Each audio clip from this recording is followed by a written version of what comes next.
অঞ্জলিস কিচেনে আপনাদের সকলকে স্বাগত। বন্ধুরা, আজ আমি করে দেখাবো পার্সের ঝাল। প্রথমে পার্সের মাছটাকে ভালো করে কেটে বেছে নিয়ে ধুয়ে নিয়েছি।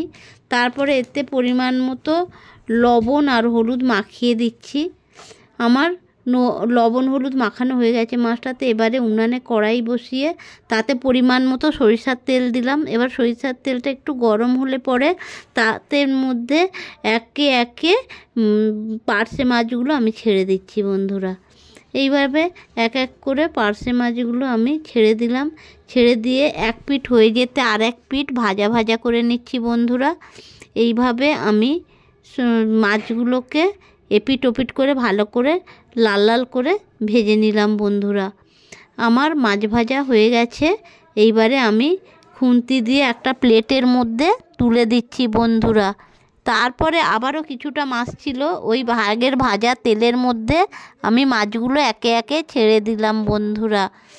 এই মাছটাও আবারও এপিট ওপিট করে দিলাম। এপিট ওপিট করে ভালো করে লাল লাল করে ভেজে প্লেটের মধ্যে সমস্ত মাছগুলোকে তুলে নিলাম বন্ধুরা। এইবারে কড়াইয়ের মধ্যে যে মাছ ভাজার তেলটা ছিল তার মধ্যে এইবারে বন্ধুরা আমি কিছু ওই গোটা জিরে দিয়ে দিলাম ফোড়নের জন্য। তারপরে দিয়ে দিচ্ছি দুটো শুকনো লঙ্কা ফাটিয়ে দিয়ে দিচ্ছি বন্ধুরা। এবারে এর মধ্যে কুচানো পেঁয়াজ দিয়ে দিলাম। কুচানো পেঁয়াজ দিয়ে ভালো করে খুন্তি দিয়ে নাড়াচাড়া করে দিলাম। পেঁয়াজগুলো একটু ভাজা ভাজা হয়ে আসতে পরিমাণ মতো লবণ দিলাম আর দিলাম হলুদ গুঁড়ো। হলুদ গুঁড়ো দিয়ে দিলাম আদা রসুন বাটা।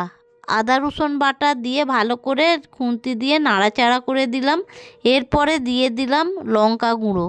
লঙ্কা গুঁড়োটা দিয়ে এইবারে আবারও খুন্তি দিয়ে নাড়াচাড়া করে দিলাম বন্ধুরা।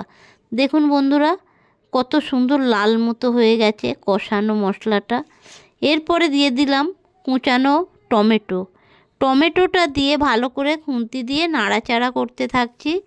দেখুন বন্ধুরা সবগুলো ভালোভাবে গলে গেছে। এইবারে কষাতে কষাতে তেল ছেড়ে দিয়েছে। এরপরে দিয়ে দিলাম পরিমাণ মতো জল। পরিমাণ মতো জল দিয়ে যখন ঝোলটা ফুটে উঠলো পার্সে মাছগুলো যেগুলো ভেজে রেখেছিলাম সেগুলো এক এক করে দিয়ে দিলাম বন্ধুরা। এইভাবে সমস্ত পার্সেগুলো দিয়ে আস্তে আস্তে করে একটু নাড়িয়ে দিলাম। তারপর পার্সের ঝাল হয়ে গেছে বন্ধুরা মোটামুটি। এরপরে ধনিয়া পাতা আমি দিয়ে দিচ্ছি বন্ধুরা। ধনিয়া পাতাটা দিয়ে ভালো করে নাড়াচাড়া করে তুলে নিলাম। হয়ে গেল আমার পার্সের ঝাল। আপনারাও এইভাবে করে খাবেন, খুব ভালো লাগবে।